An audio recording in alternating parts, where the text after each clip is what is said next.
ফুটবলের সর্বোচ্চ নিয়ন্ত্রক সংস্থা ফিফা নিয়মের দিক থেকে সবসময় কঠোর।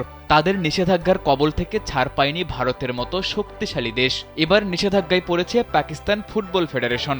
দেশটির ফুটবল সংস্থার উপর ফিফার নিষেধাজ্ঞার খড়গ একটু বেশিই পড়ে, কারণ তারা ফিফার নিয়ম মানার ব্যাপারে বরাবরই উদাসীন মনোভাব দেখিয়ে এসেছে। ফিফাও যে ছাড় দিতে নারাজ। গত ৮ বছরের মধ্যে এ নিয়ে তৃতীয়বারের মতো নিষেধাজ্ঞায় পড়ল পাকিস্তান ফুটবল ফেডারেশন। বৃহস্পতিবার এক সংবাদ বিজ্ঞপ্তিতে এ তথ্য নিশ্চিত করেছে ফুটবলের সর্বোচ্চ নিয়ন্ত্রক সংস্থা ফিফা। পিএফএফ এর গঠনতন্ত্রে সংশোধন আনার জন্য সুপারিশ করেছিল ফিফা, কিন্তু পাকিস্তান ফুটবল ফেডারেশন ফিফার প্রস্তাবিত সংশোধিত গঠনতন্ত্র প্রত্যাখ্যান করে। আর এ কারণেই ফিফার নিষেধাজ্ঞায় পাকিস্তানের ফুটবল। তবে ফিফার বিবৃতিতে বলা হয়েছে, এএফসি ও ফিফার প্রস্তাবিত সংশোধিত সংবিধানের অনুমোদন দিলে পিএফএফ এর এই নিষেধাজ্ঞা তুলে নেওয়া হবে।